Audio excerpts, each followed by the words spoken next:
안녕하세요. 저는 40대 남자이고 평범한 직장인입니다. 친구의 장모님을 사랑하게 된 사연을 보내려고 합니다. 저에게는 친한 친구가 집 근처에 살고 있습니다. 그래서 자주 그 친구랑 술도 먹고 그 친구 집에 놀러 가기도 했습니다. 그 친구 재수 씨는 나이도 어리고 정말 예뻤습니다. 친구 아내는 항상 싹싹해서 그 친구네 집에 갈 때는 항상 재수 씨가 좋아하는 음식을 사서 갔습니다. 친구 결혼식 때 얼핏 뵙기는 했는데 친구 장모님은 정말 미인이십니다. 나이도 많이 젊어서 저랑 몇 살 차이 나 보이지 않았습니다. 나중에 알고 보니 재수 씨 아버님이 재수 씨 어렸을 때 재혼을 한 것이었고 친엄마랑 다름없이 재수 씨를 키웠다고 했습니다. 그래서 친구 장모님은 우리보다 14살밖에 많지 않았습니다. 하지만 피부도 좋고 얼굴도 예쁘고 몸도 날씬하고 잘 꾸며서 그런지 저랑 5살 정도밖에 차이나 보이지 않았습니다. 결혼 초부터 친구네 신혼집에 가끔 가기는 했습니다. 친구가 결혼한 후 1년 정도 후에 친구 장인어른이 갑자기 돌아가셨습니다. 친한 친구이기에 장례식장에 가기도 했고 발인 날에는 운구를 도와주고 친구를 위해서 정말 최선을 다했습니다. 장례가 끝나고 몇 주 후에 친구에게 연락이 와서 밥을 먹기로 했습니다. 장례식 때 도와준 걸 자신의 장모님이 너무 고맙게 생각해서 친구 집에서 밥 한 끼 먹자고 하셨다고 했습니다. 장소는 비록 친구 집이었지만 친구 장모님이 손수 음식을 해주셨습니다. 나이는 저보다 그렇게 많지는 않지만 그래도 오랜 기간 주부로 지내셔서 그런지 정말 음식 솜씨가 뛰어났습니다. 결혼식 때 잠깐 뵙고 장례식장에서 초췌한 모습만 봤는데 오늘 친구 장모님을 보니 정말 뛰어난 외모를 가지고 있으셨습니다. 친구 아내도 예뻤지만 친구 장모님은 정말 아름다우셨습니다.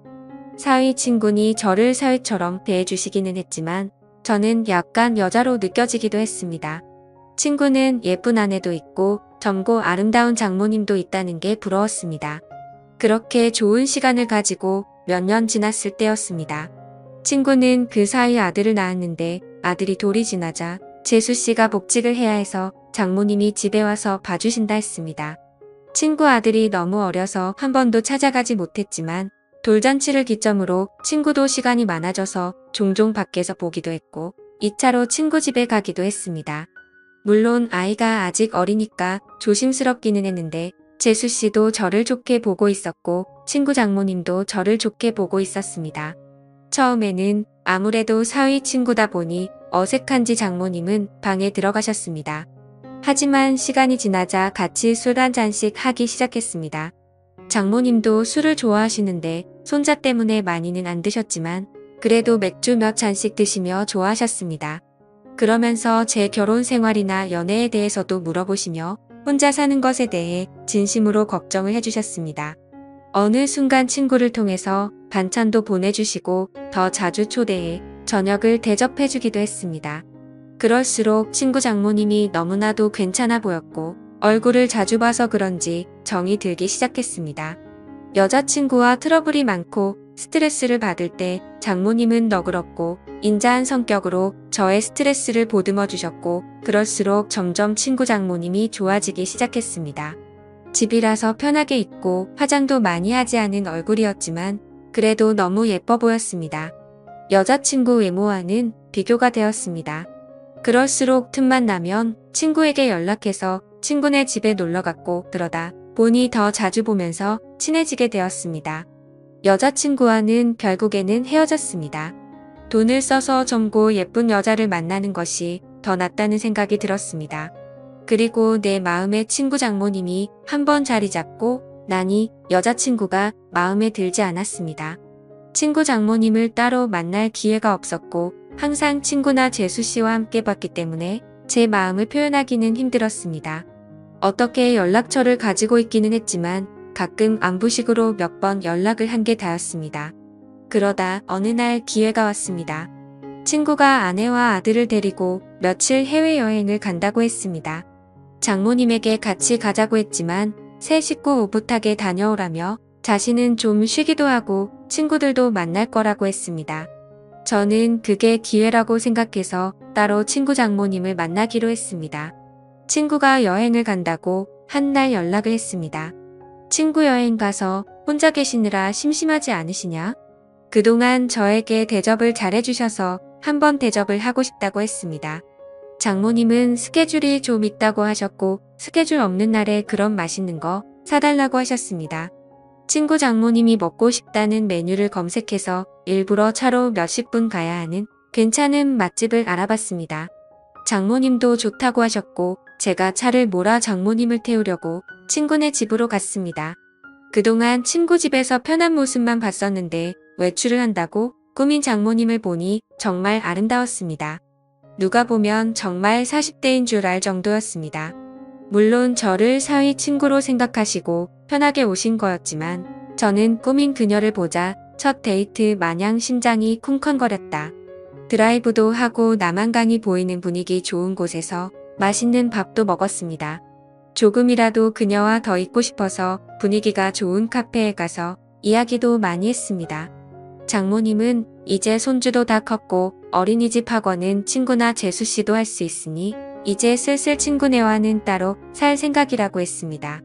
친구 부부에게도 얘기를 했는데 아직은 같이 살기를 원한다며 아마 혼자 지낼 자신이 걱정돼서 그런 것 같다고 했습니다. 장모님이 친구네 집에 계속 있으면 솔직히 저에게는 전혀 기회가 없기 때문에 저는 맞장구 쳐주는 것처럼 이제 장모님도 따로 사시면서 장모님 인생을 즐기라고 말했습니다.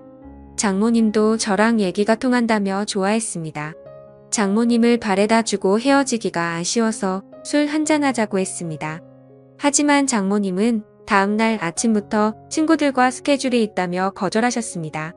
며칠 안 남은 친구네 여행 기간에 시간 되실 때 있냐고 물어봤지만 간만에 혼자 있는 기간이라 스케줄을 다 잡아놨다며 친구 부부가 여행 끝나고 돌아오면 집으로 한번 와서 함께 마시자고 했습니다.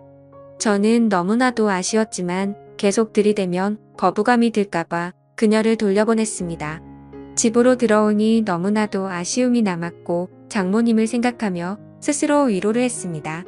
그 후로 몇 개월 친구네 집에 몇 번 갔고 친구 장모님을 보면서 애틋한 감정은 점점 부풀어 올랐습니다. 그러던 어느 날 친구네 집에 갔을 때 장모님이 보이지 않으셨고 친구는 며칠 전부터 따로 나가 사신다고 했습니다. 그 얘기를 듣고 몇 날 며칠을 고민하다가 장모님께 메시지를 보냈습니다.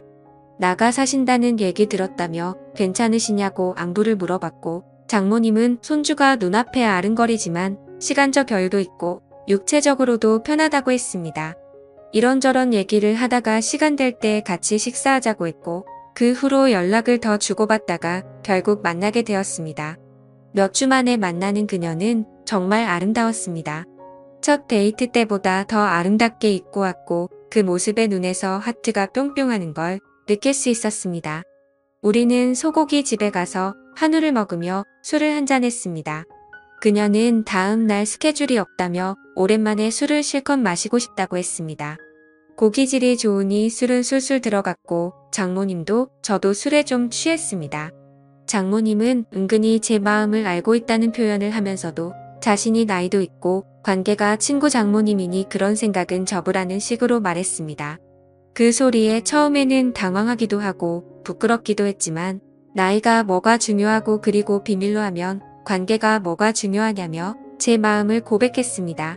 어차피 이렇게 끝이 날 거면 제 마음이라도 고백해야 한다고 생각했습니다. 그녀는 제가 술이 좀 과했다며 일어서자고 했고 그렇게 그녀를 택시에 태워 돌려보내고 가슴이 너무 아파서 눈물이 났습니다. 이혼 후 정말 좋아하는 첫 여자였는데 친구 장모님이라는 이유 때문에 만날 수 없다는 생각에 가슴이 먹먹했습니다. 친구 장모님이 아니었다면 만남조차 없었을 수도 있겠지만 그렇게 몇 주간 너무 힘든 시간을 보냈습니다. 그러다 술에 취해 그녀에게 연락했습니다. 정말 좋아하고 잊으려고 노력해도 잘 안 된다고 한 번만 더 만날 수 있냐고 진심으로 고백했습니다. 며칠간 연락이 없다가 그녀에게서 연락이 왔고 그녀의 집 근처 술집에서 만났습니다. 다시 만난 그녀는 여전히 예쁘고 아름다웠지만 표정은 조금 차가웠습니다. 우리는 한동안 말없이 술만 마셨습니다. 이게 마지막일지도 모른다고 생각하니 너무나도 슬펐고 저는 마지막으로 제 진심을 이야기했습니다. 제 마음을 안 받아줘도 좋고 안 받아준다면 다시는 연락하지 않겠다고 했습니다. 하지만 그녀를 진심으로 좋아하고 사랑한다고 했습니다. 진심 어린 제 말이 통했는지 그녀는 조금씩 미소를 보이기 시작했습니다. 치킨 술 안주도 다 떨어져서 자리에서 일어나자고 말했더니 그녀는 장소를 옮겨서 맥주 한 잔 더 하자고 했습니다. 저는 그 자리가 마지막 자리일 줄 알았는데 그녀의 반응에 놀랍기도 하고 좋기도 했습니다. 맥주집으로 자리를 옮겼는데 이전 술집에서와는 다른 그녀의 표정과 행동을 보였습니다. 중간중간 기억이 나지 않지만 정신을 차렸을 때 우리는 그녀의 집에서 서로를 바라보고 있었고 그렇게 우리의 첫날이 시작되었습니다. 다음날 그녀의 집에서 늦잠을 자고 숙취로 머리가 아팠습니다. 거실에 나가보니 그녀는 벌써 북엇국을 끓이고 있더군요. 우리는 말없이 밥을 함께 먹었고 연인처럼 대화를 주고받았습니다. 술에 취한 저를 꼬신 건 자신이라며 웃으면서 얘기하더라고요. 장모님은 아름다운 얼굴만큼이나 30대라고 해도 믿을 만큼 몸매도 관리를 잘했었습니다. 얼굴도 몸도 50대가 아니었습니다. 그 후로 우리는 연인이 되었고 서로의 집을 오가며 사랑을 키워나가고 있습니다. 그녀와 저의 나이 차이는 전혀 문제될 게 없고 비밀만 잘 지키며 사랑한다면 관계에도 문제가 없을 것 같습니다. 저도 그녀도 서로에게 푹 빠져 있고 이렇게 오랫동안 함께 사랑하고 싶습니다. 어떻게 보면 남들이 손가락질할 관계이지만 저도 혼자이고 그녀도 혼자인데 그런 게 문제가 되는 현실이 너무나도 안타깝습니다. 오늘의 사연은 여기까지입니다. 긴 사연 끝까지 읽어주셔서 감사합니다.